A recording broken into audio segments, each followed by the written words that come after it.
नमस्कार दोस्तों, मैं हरदिल और आप देख रहे हैं सीसी करंट अफेयर्स। दोस्तों, इस वीडियो में हम लोग देखने वाले हैं 15 और 16 जून 2023 के बहुत ही महत्वपूर्ण करंट अफेयर्स, जो सभी कम्पिटेटिव एग्जाम के लिए बहुत ही इंपॉर्टेंट होने वाला है। तो दोस्तों, वीडियो में आगे बढ़ने से पहले आप अगर इस चैनल पर नए हैं तो इस चैनल को सब्सक्राइब करें और इस वीडियो को लाइक जरूर करें। चलिए देखते हैं करंट अफेयर्स में क्या क्या है हम लोग के पास।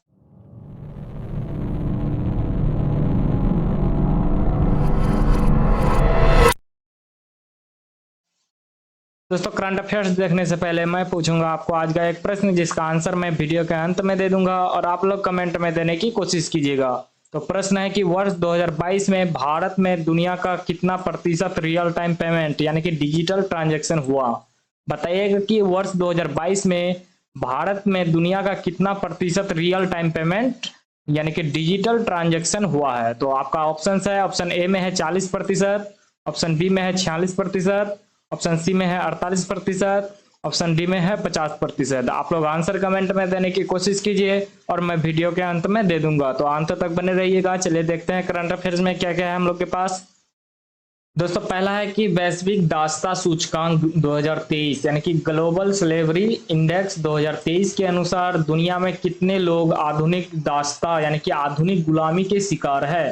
तो बताइएगा कि वैश्विक दासता सूचकांक 2023 के अनुसार दुनिया में कितने लोग आधुनिक दासता यानी कि आधुनिक गुलाम के शिकार हैं। तो चलिए बता दें हम आपको कि कितने लोग। तो 4.96 करोड़ लोग। याद रखिएगा आप लोग, 4.96 करोड़ लोग आधुनिक गुलामी के शिकार है। ठीक, यानी कि 49.6 मिलियन लोग। याद रखिएगा आप लोग। चलिए देखते हैं अगला प्रश्न क्या हम लोग के पास। दोस्तों, अगला प्रश्न है कि वैश्विक दासता सूचकांक 2023 में किस देश की रैंकिंग नंबर 1 पे है और जहां पे प्रति 1000 आदमी पर सबसे ज्यादा आधुनिक दासता के लोग शिकार हैं। तो बताइएगा कि कहां पे यानी कि किस देश पे सबसे ज्यादा यानी कि 1000 आदमी पे सबसे ज्यादा आधुनिक दासता के लोग शिकार हैं। तो चलिए बता दें हम आपको कि किस देश में। तो नॉर्थ कोरिया में। याद रखिएगा आप लोग, नॉर्थ कोरिया में जो है सबसे ज्यादा आधुनिक दासता के लोग शिकार हैं प्रति 1000 आदमी पे। ठीक, याद रखिएगा।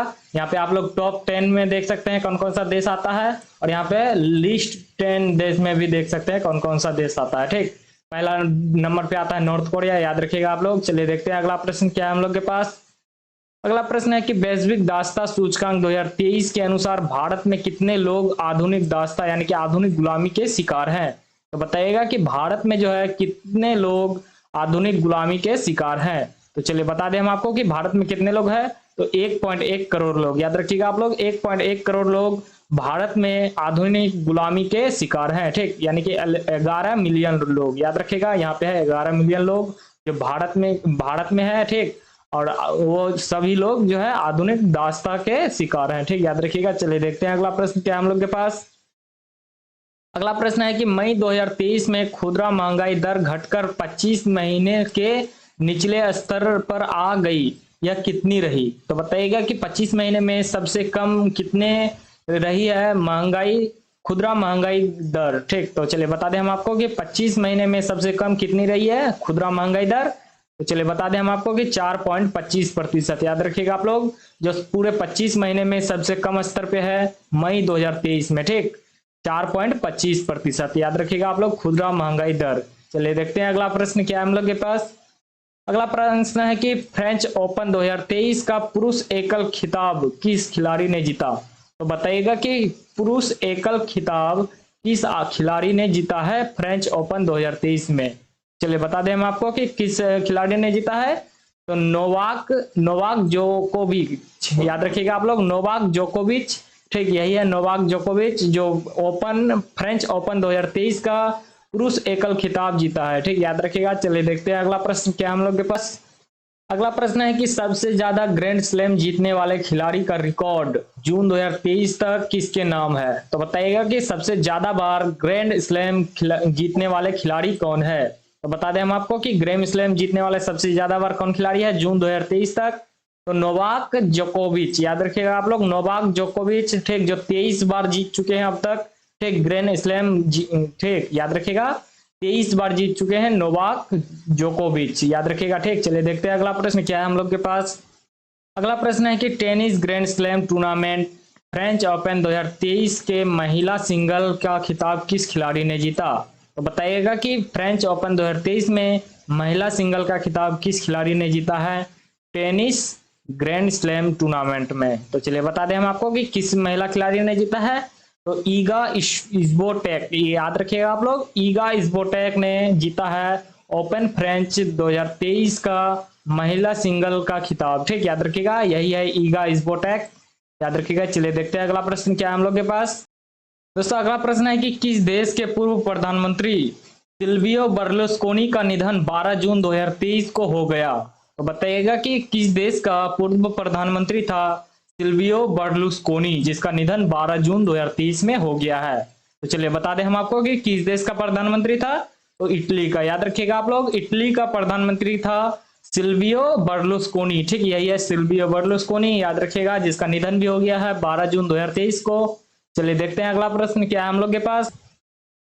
अगला प्रश्न है कि विश्व रक्तदाता दिवस यानी कि वर्ल्ड ब्लड डोनर दिवस कब मनाया जाता है? तो बताइएगा कि विश्व रक्तदाता दिवस कब मनाया जाता है। चलिए बता दें हम आपको कि कब मनाया जाता है। तो 14 जून को, याद रखिएगा आप लोग, 14 जून को विश्व रक्तदाता दिवस मनाया जाता है। ठीक, याद रखिएगा। चलिए देखते हैं अगला प्रश्न क्या है हम लोग के पास। अगला प्रश्न है कि फीफा अंडर 20 विश्व कप 2023 फुटबॉल खिताब किस देश की टीम ने जीता? तो चलिए बताइएगा कि फीफा का जो अंडर 20 विश्व कप 2023 हुआ फुटबॉल मैच में किस देश की टीम ने जीता है।